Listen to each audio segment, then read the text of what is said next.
KPBS On Demand is supported by Splatero, helping homeowners pay for home improvements by offering streamlined access to your home's equity with no additional monthly payments or new debt. Splatero provides a lump sum payment in exchange for a share of your home's future value. Pre-qualification available at splatero.com.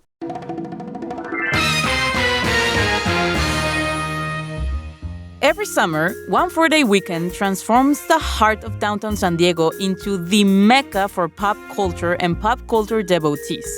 Fans in cosplay, exclusive panels, themed pop-ups. It's a celebration unlike any other. And this year, we were right in the middle of it all. If you were thinking about Comic-Con, you guessed it right.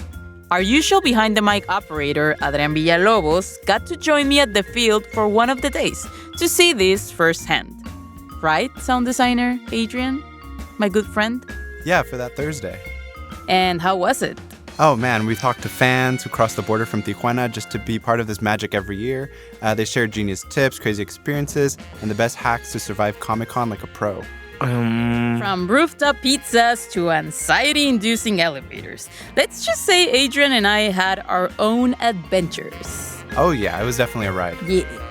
Con permiso, that's my line. And remember the s'mores ice cream, Adrian? Dude, that was crazy. And then you went down on Rick and Morty's slide. That was sick, dude. Yeah, I was about to say that. That was freaking amazing. Yeah, guys, that sounds really cool and all, but can we go on with the episode? And why is Adrian saying all my lines? Oh. I'm co-hosting today. You didn't get the memo? Que pinche memo. Hey, Ellen, I forgot you work here. Oh, I forgot you were here. Sorry, misspoke here. Yeah, sorry. Adrian joined me on the first day of Comic-Con. Sorry for reading your lines, dude. I got excited because Comic-Con with Nat was lots of fun. Yeah. Plus, Nat said it was okay since you mentioned you were too busy putting your concert together. Yeah, don't worry, Alan. I will tell you all about our adventure. And you can still help narrate the facts about Comic-Con. And you can translate the sound bites. Yeah, you can do that. Yeah, no, I don't want your pity work. I've been busy putting on the most interesting and eclectic concert together called Welcome to Las Californias, a binational music festival. But I won't drop the ball with port of entry duties, so if you really need, I'd be happy to help narrate some facts and translate the sound bites. And I mean, of course, I get it. You worked on this together without me since you two are huge nerds. Don't say it, don't you dare. Nerds. Chicos. First, Adrian, what are you doing at the mic? We need you operating the booth because I have no idea what does what, so please, get back here. And two, nerds.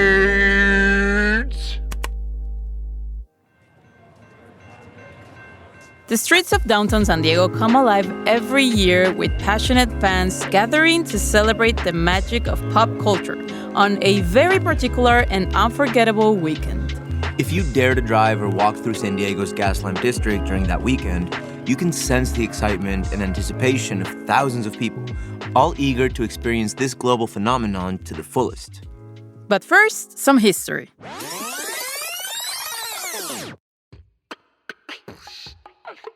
The first Comic-Con took place in 1970, when a small group of comics and movie fans from San Diego planned an event attended by only 300 people at El Cortez Hotel in downtown San Diego.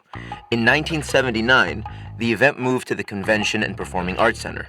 And it wasn't until 1991 when Comic-Con finally arrived at the San Diego Convention Center to stay. Since then, the convention has grown incredibly and is widely recognized as the #1 popular arts convention in the world, celebrating all aspects of pop culture, from comics and graphic novels to movies, TV shows, and video games. And it's been hosting over 130,000 people in recent years, according to the official website. Comic-Con is definitely the most anticipated event of the year for many San Diegans. But also for a lot of Tijuanenses. In this bonus episode, we delve into the inner world of this iconic convention. From the perspective of a few of its most diehard pop culture fans from Tijuana, who, like me, have also been crossing the border for years to experience the universe that is Comic-Con. From KPBS, this is Port of Entry, where we tell cross-border stories that connect us. I'm Alan Lilienthal. And I'm Natalie Gonzalez. And this is a bonus episode.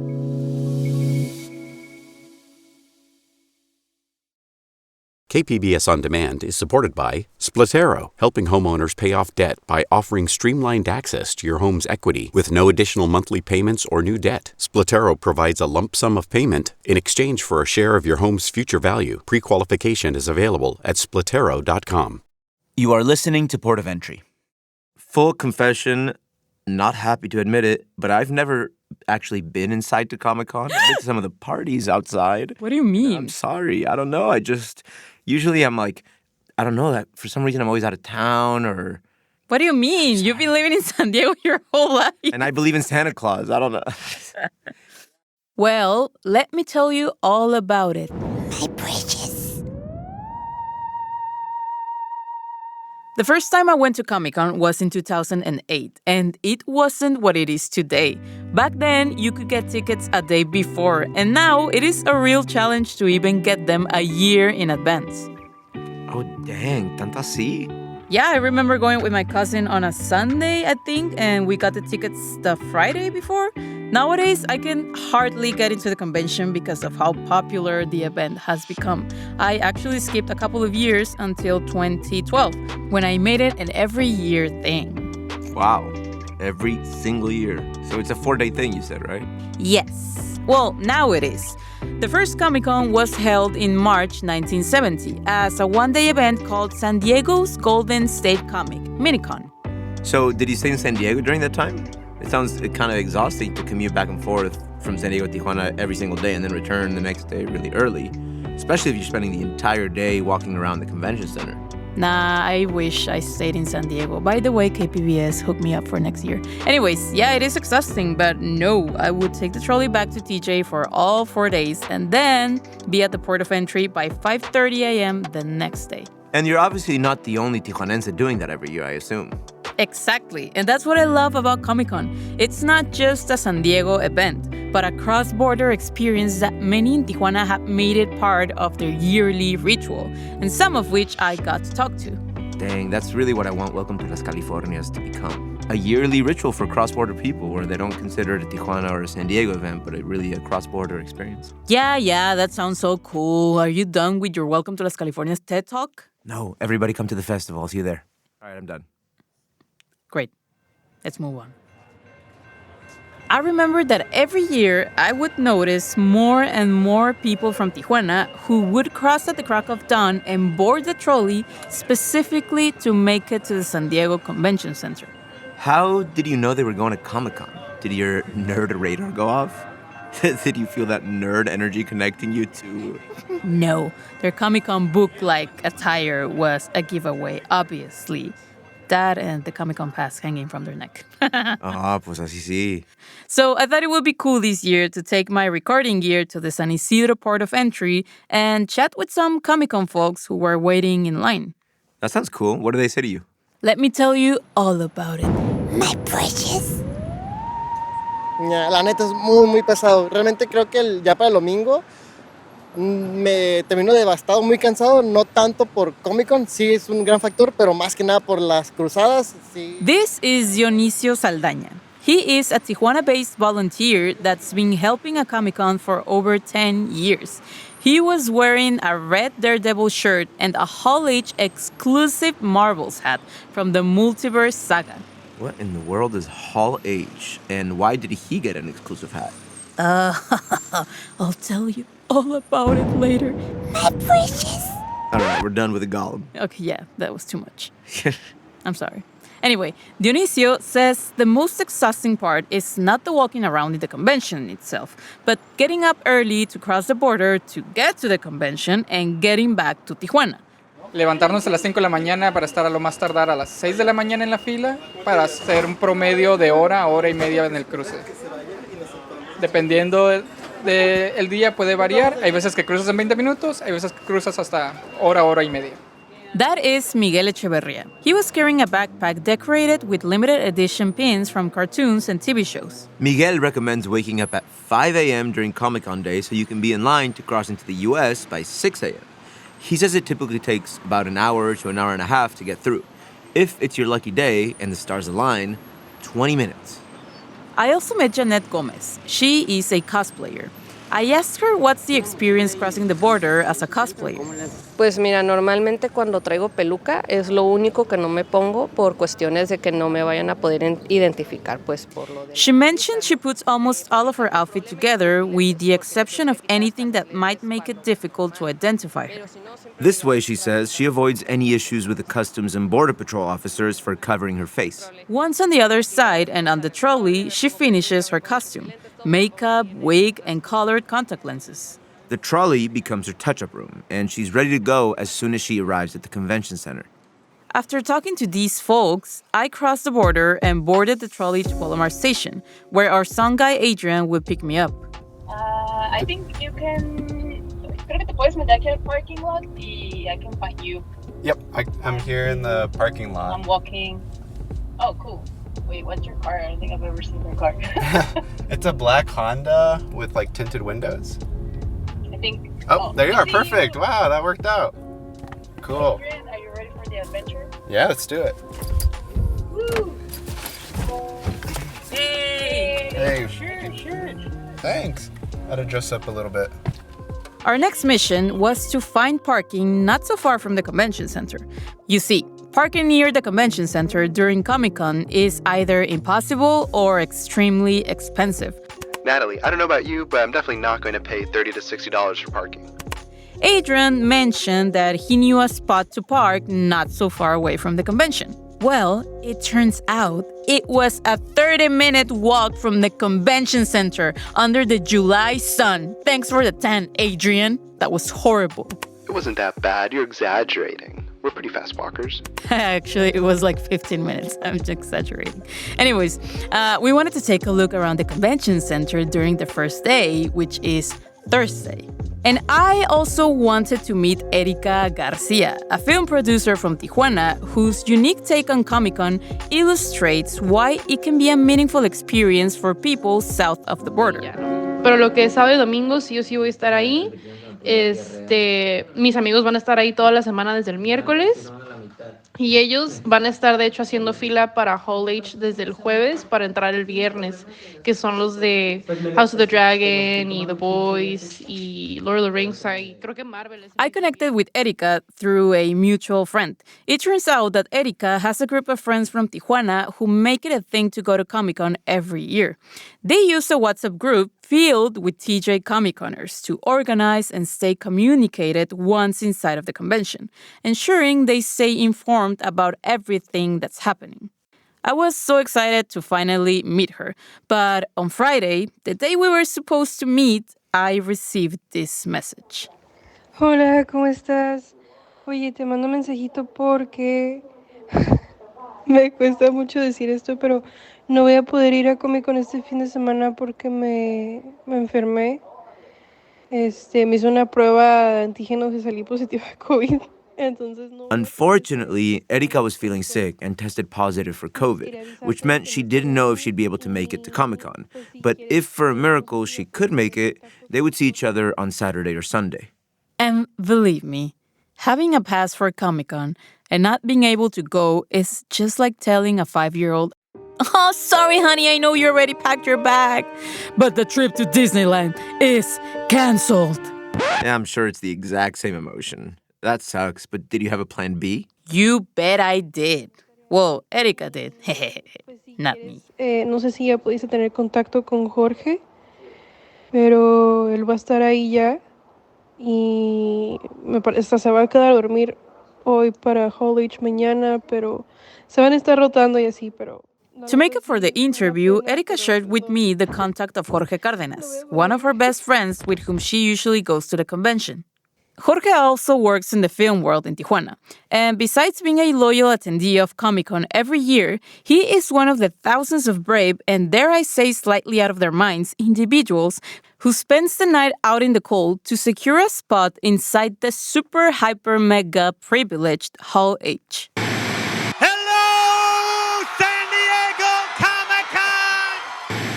Christopher Kit Harington. I am Loki of Asgard. All right, now I really need to know, what the heck is Hall H? Okay, Alan. Imagine thousands of fans spending hours and even sleeping outside the convention center without properly bathing and eating. Okay. Humans who are willing to endure breathing in a mix of different odors, from pretzels and nachos to nasty body odor. All for a chance to be one of the first humans to get a sneak peek of all the upcoming releases that franchises like Marvel have. That is what happens in Hall H. That sounds fun. I mean, horrible. But I do salute the commitment. I mean, for someone who's not a die-hard fan of pop culture or body odor, I imagine it must be a special and unique experience for everyone who mentally prepares each year to get inside that room. I would maybe do it for a chance to see the Beatles. Anyways, while some might see it as something so trivial, for die-hard fans, the Comic-Con experience wouldn't be complete without Hall H. It actually sounds pretty cool if you're with good friends. Like, it's like going camping, but at the end of it, you get to see some cool shit that no one has seen before. Among those looking for a Hall H pass was Jorge and his friends from Tijuana. Just like previous years, they were committed to get in. ¿Qué onda, Natalie? No te preocupes, todavía aquí andamos en el Comic-Con. Mañana abren la puerta para nosotros a las 9 de la mañana. Igual avísame cuando estés como por aquí. He told me he was going to spend Friday night outside in line for Hall H, so we agreed to meet on Saturday morning. But I knew that once Jorge got into Hall H, it would be very difficult for us to meet up and chat. Why is that, Nat? Well, because Hall H is where most people who go to Comic-Con want to be. And once inside, you want to catch a good seat and not miss anything that's going to happen. So yeah, Jorge was going to be in the middle of all that. But he assured me that once he gets the powerful Hall H wristband, it's all much more relaxed and you can go in and out as you please. At the risk of losing your seats inside, of course. So wait, once you're inside Hall H, you can go out and come back in as many times as you like? Yes, because they give you the powerful Hall H wristband pass. Anyways, I was hoping to catch Jorge outside of Hall H. And right now I'm getting a little anxious because it's super crowded. Oh, this is great. But you can feel like there's like a great feeling in the air. Now let's just wait for Jorge. I don't even know how he looks. This is the first time I met him. But once again, the universe was not conspiring in my favor. Despite our attempts to meet, the panel schedules and my tight agenda didn't help. Like with Erika, I couldn't meet Jorge that day. Lol. Is this a story of you just wandering around the convention center failing to interview your subjects? Why didn't you just interview him while he was in line? Ugh. Of course I thought about that, Alan, but it's not that easy. There are a bunch of fancy guidelines to get inside Hall H, and Adrian made things slow. Long story short, that was not possible. Wait, I wasn't even with you that day. Long story short, I said, that was not possible. I reached a moment of despair and decided to return on Sunday to see if I could finally get more material for this episode. And Sunday was my day. A Comic-Con miracle. Yes! Praise the Lord. What was the miracle? Pues yo tengo mis abuelos. Erika came through. Divine intervention. Turns out Erika was feeling a bit better, so she tested for COVID again and came out negative. So she made it to the last day of the convention. Creo que para mí lo más como chido, divertido de Comic Con, a pesar de que estás sobreestimulado todo el tiempo y hay muchas cosas que te gustan porque es como no hay manera de poner atención a una sola cosa, es enorme. She mentions that although there are countless distractions all around, making it challenging to concentrate on just one thing, the overall energy is very pleasant. Es como esta conexión que haces con las personas, como conocer y convivir. A lo mejor no lo vuelves a ver en tu vida, pero... We walked around for a bit around the convention center as she shared how cool it is to share the space with like-minded people, fellow geeks, she says. Those connections, according to Erika, are the most enjoyable aspect of Comic-Con, what she looks forward to every year, the new friendships. Pero siento que como que la energía que rodea el evento es muy chida, es muy amena, porque toda la gente es igual de geek que tú, es igual de, no sé, aquí no hay raritos, los raritos son los que no vienen. We eventually found a corner on the second floor and sat down, where she mentioned something funny about Comic-Con enthusiasts. It's true that they are seen as geeks or weirdos, she says. But for her, the true weirdos are the people who don't make it to the convention. Did Erica have any advice for Comic-Con? Yes, divide and conquer.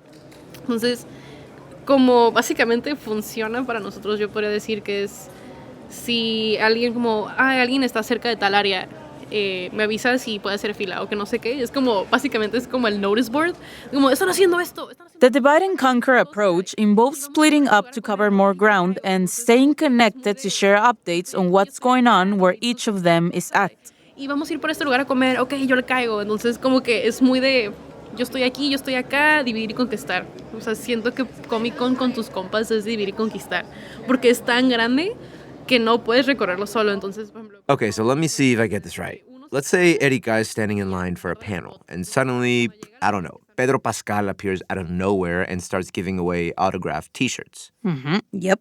So she alerts the group so her friends, if they're nearby, can come to the spot to get their shirt autographed by Pedro? Yeah, pretty much. Okay, cool. And her hack for Hall H? Well... Entonces, por ejemplo, con Hall H lo que hacen es de que uno se forma y ya, guarda el spot. Entonces, para cuando llega... She says that to secure a spot in the privileged Hall H, each of her friends takes turns in line while others are exploring the convention.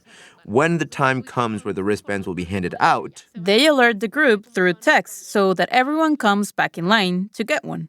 Que loco. And the people behind them in line don't get mad that suddenly a bunch of 10 people just joined the line? No, because they started the line as a group and people already know that group were in line and everyone does that. Like they just keep alternating and going. Got it. It's a whole culture. What I don't understand is if you already have a wristband, why do some people stay overnight?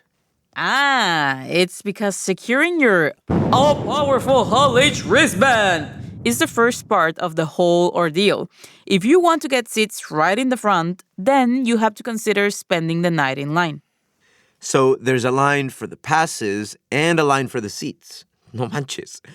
Do most of these people get to see anything if they're waiting to get seats? Claro, güey. That's why they do it overnight. Oh, okay. And remember how I said Sunday was my day? Sí, a ver, let's see.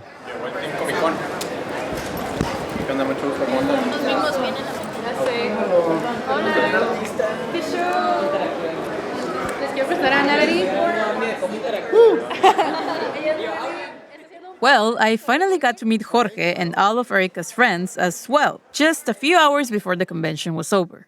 I felt really bad for taking up Jorge's time because there was only 1 hour left to explore the aisles of the exhibit hall, and he seemed desperate to go explore it with his friends. What's the exhibit hall? How many halls are there? Is there a dining hall? It's not Hogwarts.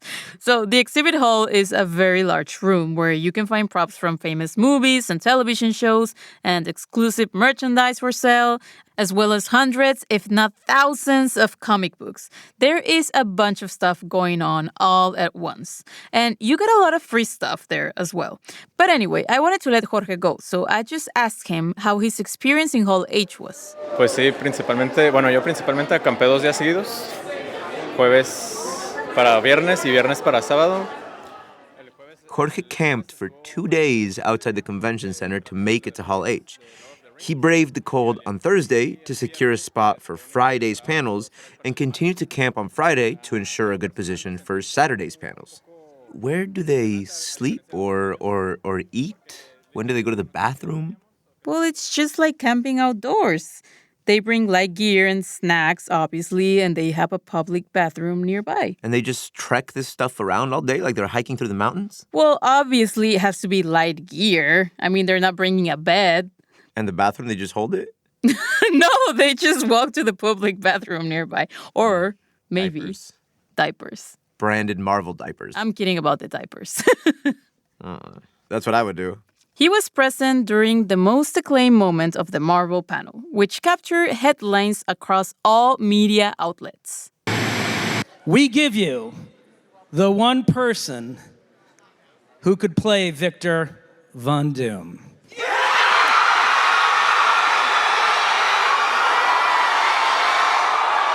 New mask. Same task.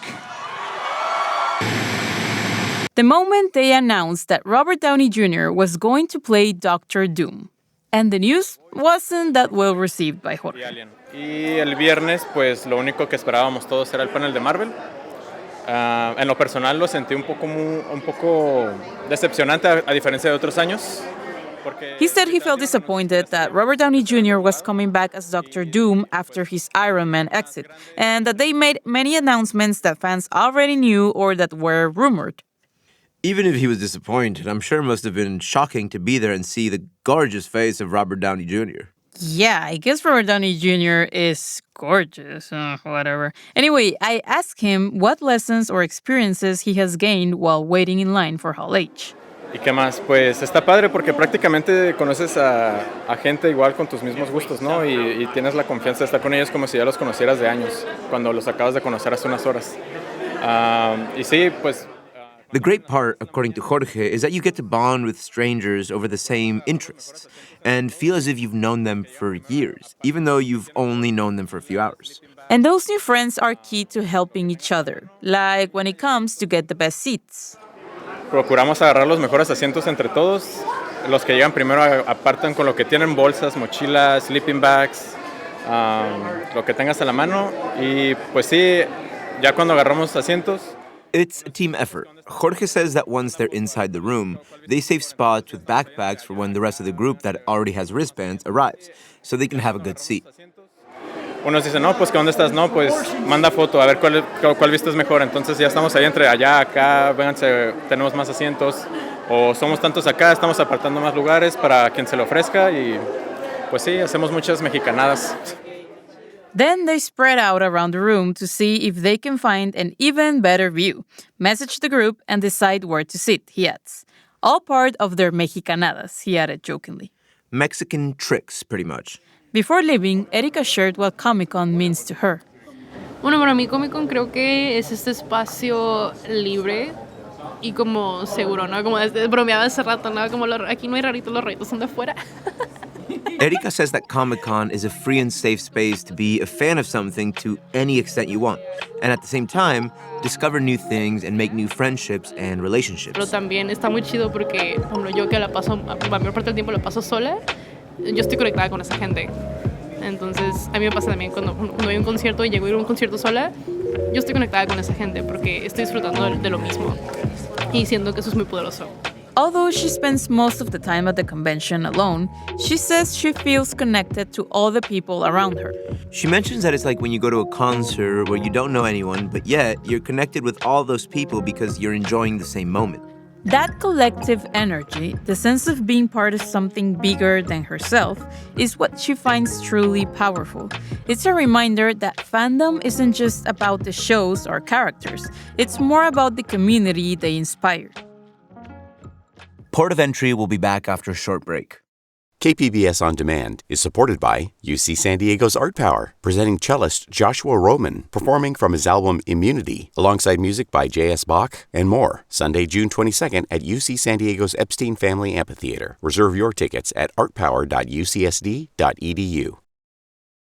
You are listening to Port of Entry. Like Erika and Jorge, hundreds of Comic-Con fans have found that Comic-Con isn't just a convention, it's an experience. Think about it. What started back in 1970 as a small gathering of 300 fans has exploded into this global event that draws over 130,000 people every year. Yeah, it's wild to imagine how far it's come. From the El Cortez Hotel to the massive San Diego Convention Center, it's grown into the place to celebrate everything pop culture. Movies, TV shows, video games, comics, you name it. And what makes it so special isn't just the big panels or the exclusive merch. It's the energy, the fans, and that feeling of being part of something so much bigger than yourself. Totally. Whether you're in cosplay, hunting down collectibles, or just there for the vibes, Comic-Con has this way of bringing people together. It's not just about what you see or do, it's about who you share it with. I thought we agreed to mute him. Exactly, Adrian. And after Comic-Con weekend, we can officially say Comic-Con never disappoints. Until next year, Comic-Con, we'll be counting down the days.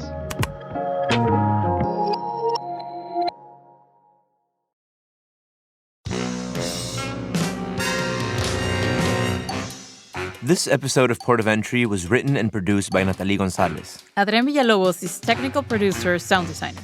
This episode was edited by Melissa Sandoval Restrepo and Julio Cesar Ortiz Franco. Lisa Morissette is director of audio programming and operations. This program is made possible in part by the Corporation for Public Broadcasting, a private corporation funded by the American people. This project was also made possible with support from California Humanities, a nonprofit partner of the National Endowment for the Humanities. Visit calhum.org. I'm Alan Lilienthal. And I'm Natalie Gonzalez. Nos vemos pronto.